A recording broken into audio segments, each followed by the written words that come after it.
This week on Inside the Headset, we are featuring former Utah State and Texas Tech head coach Matt Wells. In this episode, Coach Wells shares his past experience coaching his alma mater at Utah State, highlights the importance of getting players involved in the local community, and shares what being a part of the Allstate Good Works Team has meant to him. But first, a word from our partner. The Allstate AFCA Good Works Team has been one of the most esteemed honors in college football for more than 30 years. The student athletes who are nominated for this award demonstrate a unique dedication to community service and desire to make a positive impact on the world around them. The Good Works Team is comprised of 11 players from the FBS and 11 players from the FCS, Division II, III, and NAIA, as well as one honorary head coach. To be in consideration by Allstate and the AFCA for a nomination, each player must be actively involved with the charitable organization or service group while maintaining a strong academic standing. Past Good Works team members include notable players such as Peyton and Eli Manning, Tim Tebow, Trevor Lawrence, and Nakobe Dean. Coaches, do you have a player that you think embodies the values of a Good Works team? Be sure to connect with your SID to discuss potential nominees. Nomination forms have been sent out for the 2022 AFC Assistant Coach of the Year Award. To be eligible for this honor, a candidate must be an assistant coach at a 4-year collegiate institution, have joined or renewed AFCA membership prior to the start of the 2022 football season, coach in a program that is not on major NCAA, NAIA, or conference probation, and make outstanding contributions in the area of community service, professional organization involvement, and student-athlete development, both on and off the field. Deadline to send in a nomination is May 27th.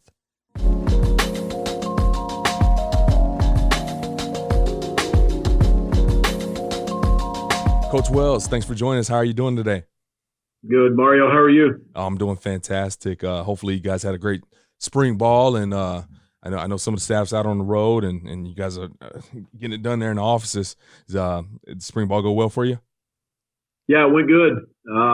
Finished a few weeks ago and stayed fairly healthy. So heading into the summer here in a couple weeks, when those guys get back, they're out doing some micro internships right now and some community service projects, and so and then some of the other ones I think are just home visiting family and be back here soon. Yeah, that's awesome. That's awesome. Well, Coach, I wanted to talk a little bit about your coaching career. You've had a super unique journey. At this point in time, we've probably done 300 podcasts or so with coaches, and it's a select few that get that opportunity to go and experience coaching at their alma mater. And then there's an even smaller percentage that get to go be the head ball coach of where they used to play at. And having success as a head coach at your alma mater probably feels good. But you left Utah State as the second winningest coach in program history, which is an amazing feat. I actually didn't realize that. I've kept up with you for years now, knowing some guys on your staff. So I didn't realize you left in that position there. What was it like being at your alma mater and having that experience? Yeah, first of all, it was awesome to be able to go back and to begin coaching the quarterbacks, and then as the OC. I don't know if I ever thought about being the head coach until it was, till we got close to that time, Mario. But what an honor, very humbling, but it was awesome experience. Great for my family. We spent 8 years in Logan, Utah. Yep. Where my kids kind of call home. Right. On this coaching industry, we can move around a lot, but that was a time of stability for my family and my kids in their life. Personally, I spent 13 years at Utah State, 5 as a player and then 8 as a coach, and it was awesome to build that program, to be a part of that program, and the players that we had a chance to coach, and that community, the people there. Just very, very fortunate, awesome experience. I got nothing but great memories of Utah State and Logan, Utah. Well, this industry is a crazy business, because I don't think many people, especially as I step into this AFCA role and I end up talking to a few more people that aren't as understanding of the profession, it's tough decisions, right? It's tough decisions you got to make as a head coach. It's tough decisions you got to make, career trajectory, how you run a program, etc. Just talk to us a little bit about that tough decision you made leaving your alma mater. You guys were on top of the world at the point in time, right? And then you get this opportunity at Texas Tech. What was that tough decision like to process and make? Yeah, it certainly wasn't easy, and they happened fast. Right. The time I was at Utah State, I always said that, if another job comes along, you'll always answer the phone. Right. I think we all owe that to our staff and our families for opportunities. The vast majority of those are no. And the opportunities don't come up, but they're that last year after the 2018 season, some opportunities came up to interview, and it was going to take somewhere special. And I do believe that the Lord led us to Texas Tech and to Lubbock, and although you look back now 3 years later, and the result wasn't exactly what we wanted, or surprised that it happened that quickly. I do believe that the Lord opened those doors to go to Texas Tech, and the reason we were there to help change lives and the culture of that program, and to completely flip that. And while I know that was done and there was disappointment maybe on the back end, I truly feel that we were led. I really do, to go to Texas Tech. But that doesn't mean it wasn't without sadness to leave, my daughter into a place that really my kids to this day still call home. Right. There were tears.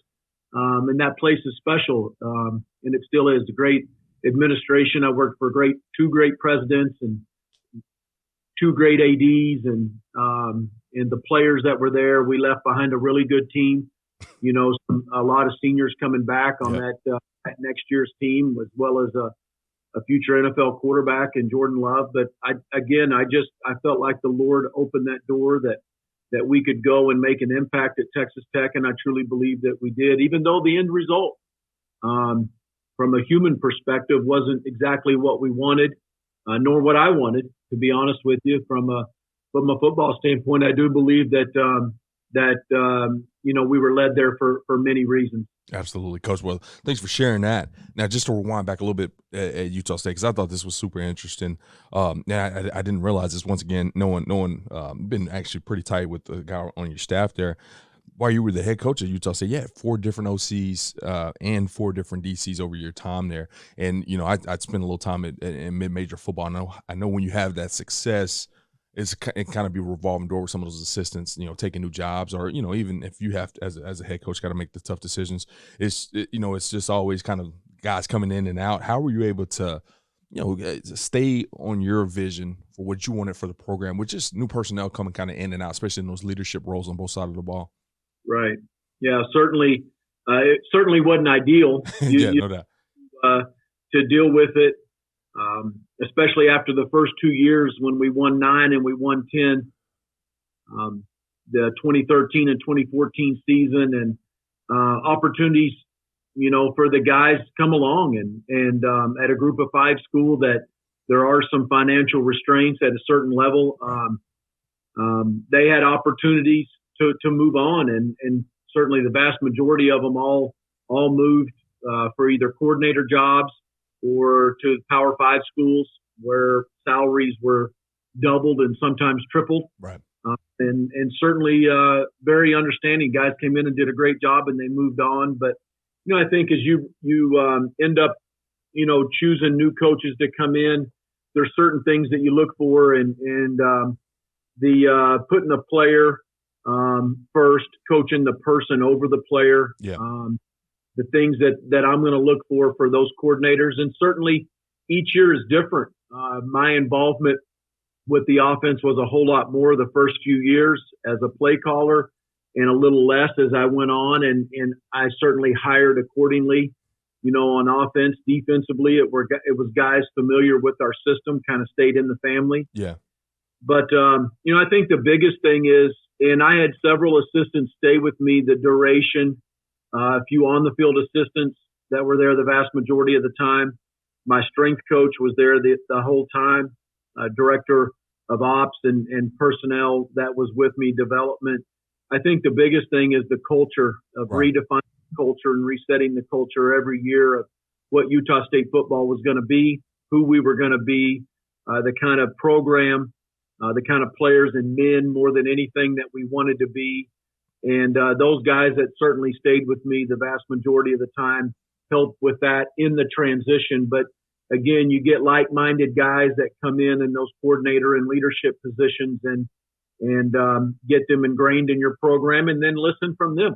Yeah. And let them add to our program. And they certainly did, whether, Todd Orlando, or it was, Kevin McGivern, who's doing a great job at San Jose right now as the offense coordinator, Josh Heupel, David Yost, Keith Patterson. Those guys that came in certainly did a really good job and added to Utah State football.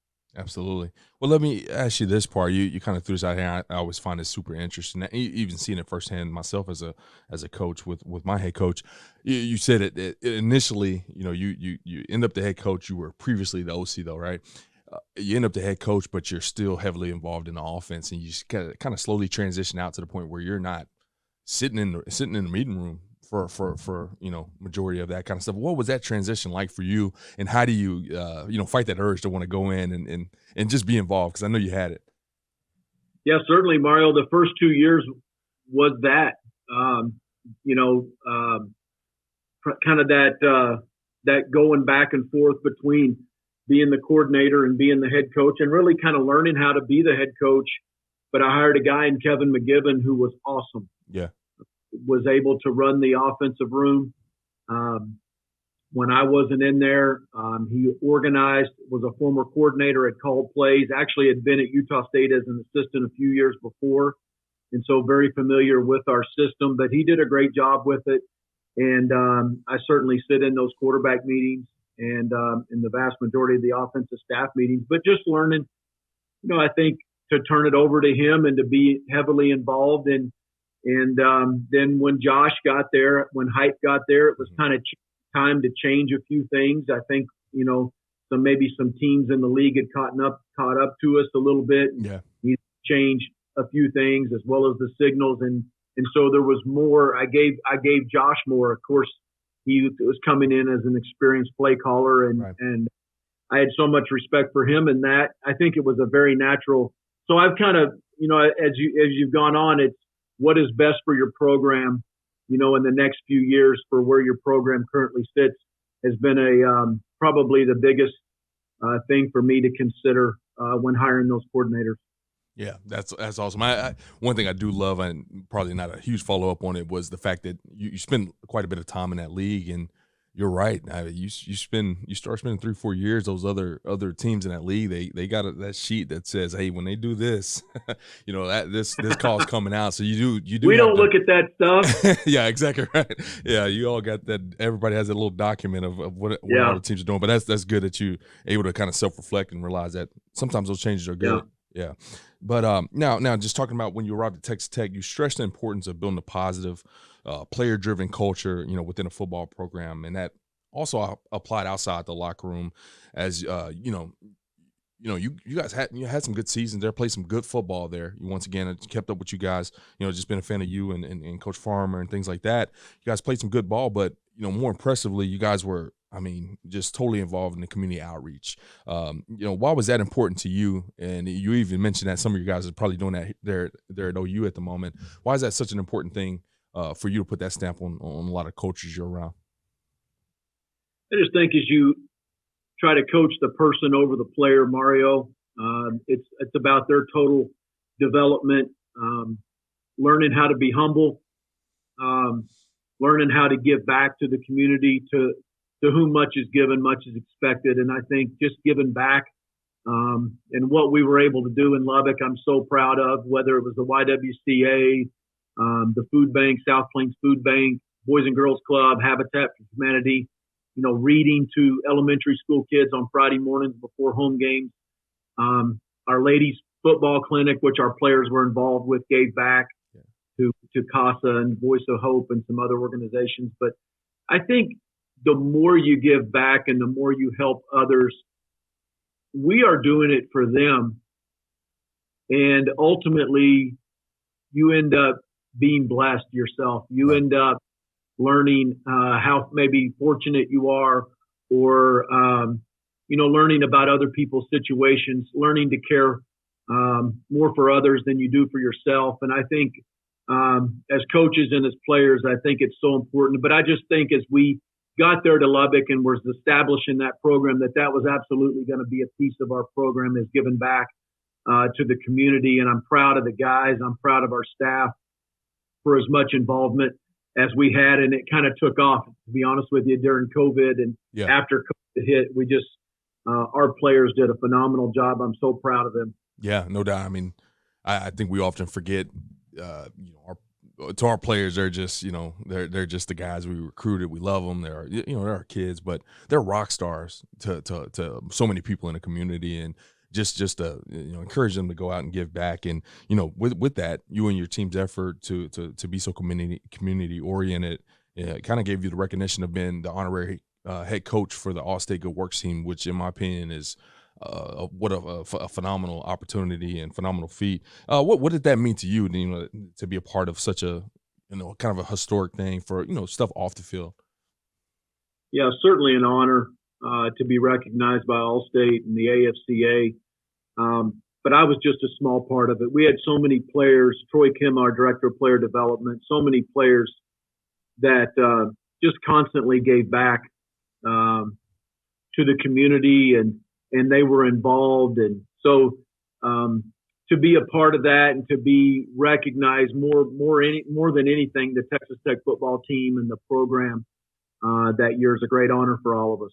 Absolutely, Coach. Well, I'm going to leave you here, but Sallisaw, Oklahoma, that's the home of the Coach Matt Wells. How does it feel to be back? I know you kind of talked about Utah State being home for your kids and home for you to a certain extent. You spent a lot of time there as a player and as a younger coach.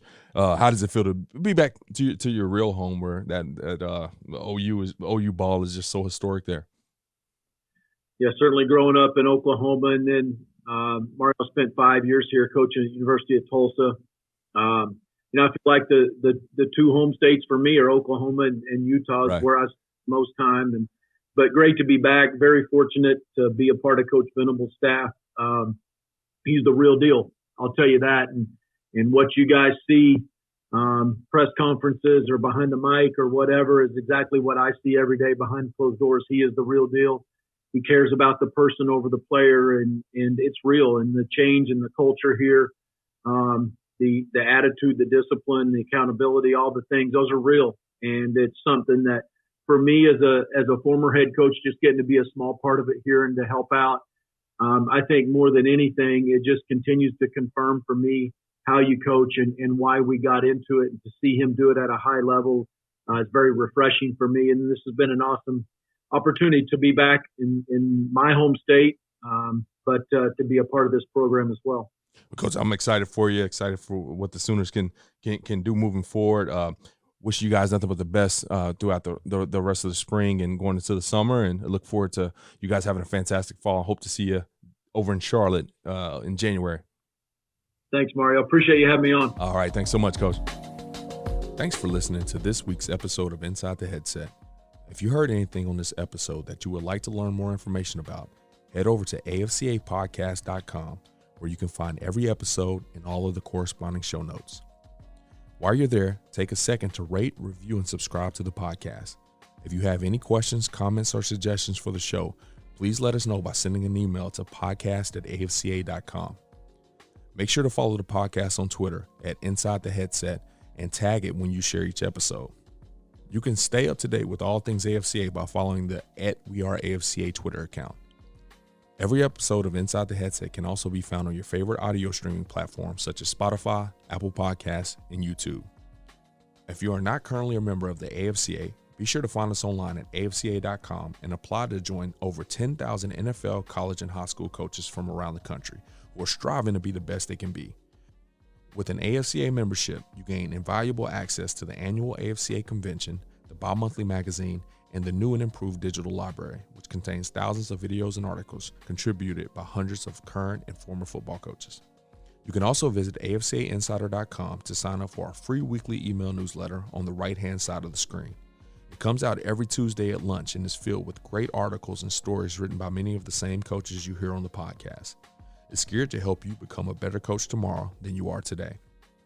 Be sure to connect with me on Twitter @CoachMarioPrice. And remember, the AFCA is not just an annual convention. It is an association that continually promotes education, guidance, and networking. But it is also so much more than that. The AFCA is about celebrating the past and educating the future. It is about developing great coaches who will produce great teams and even better people. So invest in your skill set and impact today by engaging with the AFCA.